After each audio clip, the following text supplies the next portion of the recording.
Well, as many large tech companies in the world, I guess that Alcatel-Lucent has been in Israel for many decades, through Lucent and through Alcatel.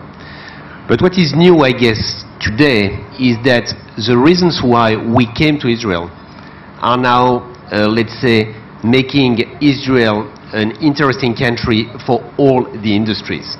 Because all the industries are going to face exactly the same challenge in the next coming years, meaning the impact of digitalization, which is going to completely change all the business models of the different companies. And probably we're just at the edge of that. In order to cope with this fascinating transition, you have a few requirements. First, of course, you need R&D disruptive capabilities. So which is what? Second, you need software capabilities in order to be able to accommodate to those changes. Third, you need a clear, real, open innovation mindset, which is something that for many companies is brand new, which was siloed verticals. And fourth, you need digital talents, because obviously, in order to embrace this transition, you need those talents to join your company. And what is really, let's say, fascinating is that Israel has those four ingredients. So which means that what was true for tech companies a while ago is now true for all the industries. I would not say, of course, that just opening a branch in Israel is going to make your company digital. That would be too easy. I mean, if you were just to say, well, you know what, I am now digital because I have a branch in Israel. So then you have to think about how to leverage Israel in order to really transition to digital. Meaning, of course, first you have to innovate in Israel, and then to do what I call reverse engineering, leveraging the capabilities or the innovation that you have developed in the country in order to irrigate your whole company.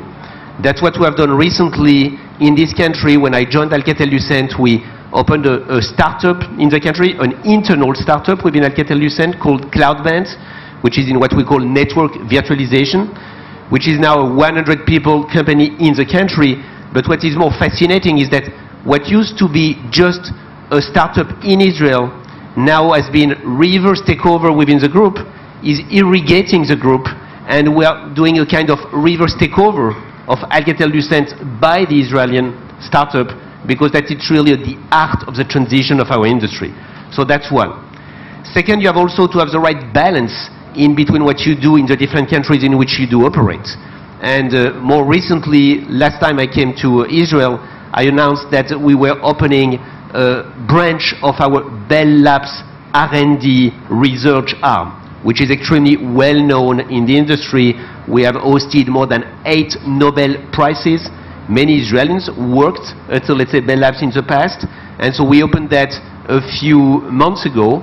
Now it's integrated within our Bell Labs research organization, and it's led in Israel by a guy called Danny Ras, which is coming from which is a professor at Technion, and which used to be working at Bell Labs a few years ago as the guy which is just on my right side, which is now leading Google in Israel, but who used to work as well for, let's say, Bell Labs, I don't know, 15 or 20 years ago. So again, to try to really make sure that it's part of the same network.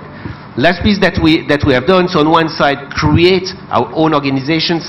Second, embed R&D in Israel in the network. And third, to invest in startups.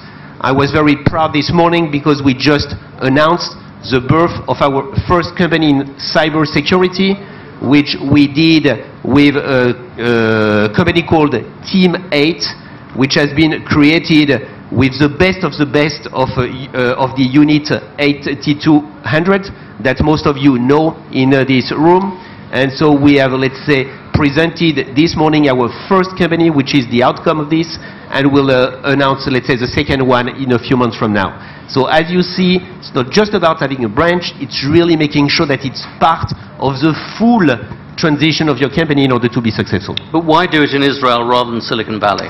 We are in both, to be fair. I guess that's why in both, and you cannot be just in one place. I mean, you have to leverage capabilities in the different countries in which you operate. I guess that you have unique features in Israel around talents, which has already been mentioned, with probably a little bit more maturity and experience for young people exiting the system because of the army for a few years. Then they go to university a little bit older, so which means that young talents are probably more mature and more experienced when they join companies, so which is of course something which is extremely important for us. Second is the ecosystem in between universities, in between ventures, in between accelerators, so which is also a bit specific. And third is the government involvement, which is really providing a kind of strong involvement in R&D capabilities, giving, let's say, some guidelines, and also being the welfare country for startups, which is just unbelievable. But of course, I would say that you cannot do everything in one country, and I'm happy to have, let's say, this type of capabilities in Israel as well as in, let's say, California. And I should add also in France. I am also proud to have some capabilities in France as well.